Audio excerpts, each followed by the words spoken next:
به نام خدا و عرض سلام خدمت بچه‌های 12ام ترجمه و ریاضی فیزیک. بچه‌های عزیز، از کاربرد مشترک براتون نمونه سوال بردیم.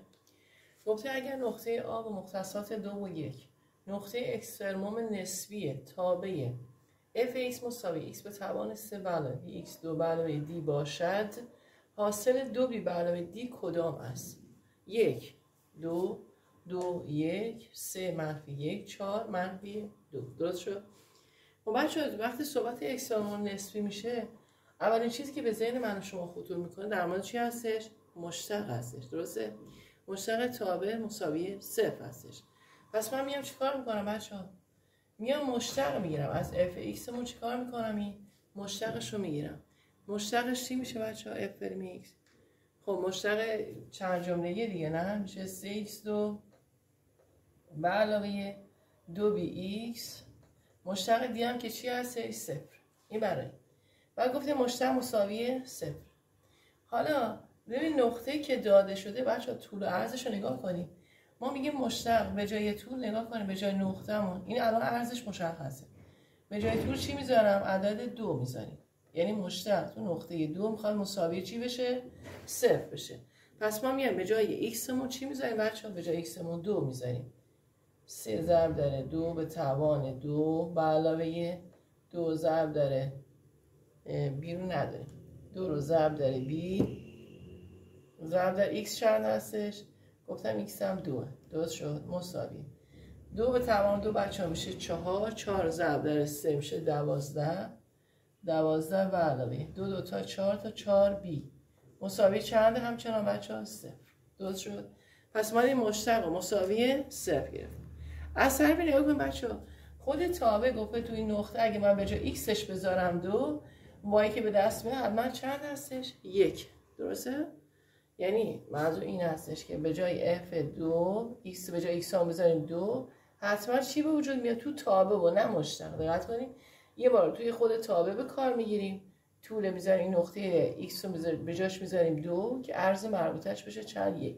یه بار دیگه اومده بودیم چیکار کردیم؟ به جای مشتق توی مشتق به جای x رو گذاشتیم 2 که میشه چی؟ مساوی 0. یه از کجا آمده؟ از تعریف اکسترموم نسبی. پس من میام الان به جای توی تابع به جای x رو میذارم 2 به جای y میذارم چند؟ 1. ببینم چی میشه. درست شد؟ حالا تابع رو نگاه کنید. یه بار دیگه من تابع اینجا می‌نویسم. f(x) مساوی x به توان 3 به علاوه bx و به علاوه d. درست شد؟ آنگاه به جای f(x) چی میذارم بچه گفتیم به جای f(1) f(2) مساوی چند؟ همین الان گفتیم 1. یعنی f(x) من 1 میشه، به جای x من میذارم چند؟ 2. خب بذاریم ببینیم چی میشه. خب به جای x بذارم 2 به توان 3 به علاوه b ضرب در 2 به توان 2. درست شد؟ به علاوه d مساوی چنده این بچه ها؟ مساوی 1 هستش. خب حالا 2 به توان 3 میشه چند؟ 8 به علاوه 2 به توان 2 4. 4 ضرب در b. درسته بچه؟ الان اینجا درسته b به علاوه d مساوی چند؟ 1.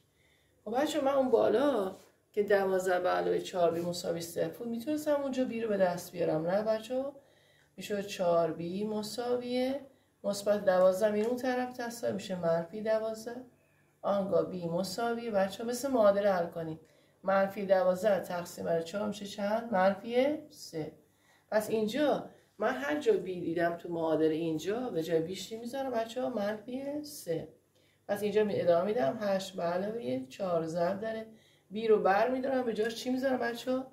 منفی 3 به علاوه d مساوی چند هستش؟ 1. درسته؟ حالا اینجا 4 ضرب در منفی ضرب در 12 مثبت در منفی پس میشه 8 منهای 12 به علاوه d مساوی 1. درست شد؟ بچه همه عددا میکشونم اون طرف تساوی، فقط d رو میذارم چون خواهم d رو به دست بیارم. خب اینجا 8 منهای 12 میشه چند؟ میشه منفی 4. میره اون طرف تساوی میشه چی؟ مثبت 4. درسته؟ یکم اینجا بودش میشه 1 به علاوه 4 میشه 5.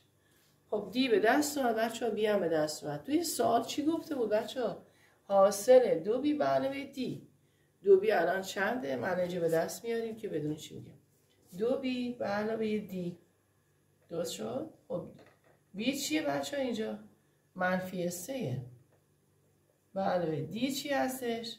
5 مساوی 2 ضرب در منفی 3 میشه چند؟ منفی 6. منفی 6 به علاوه 5 میشه چند بچه ها؟ منفی 1. تمام. منفی کدوم گزینه است بچه ها؟ گزینه شماره 3 موفق باشید.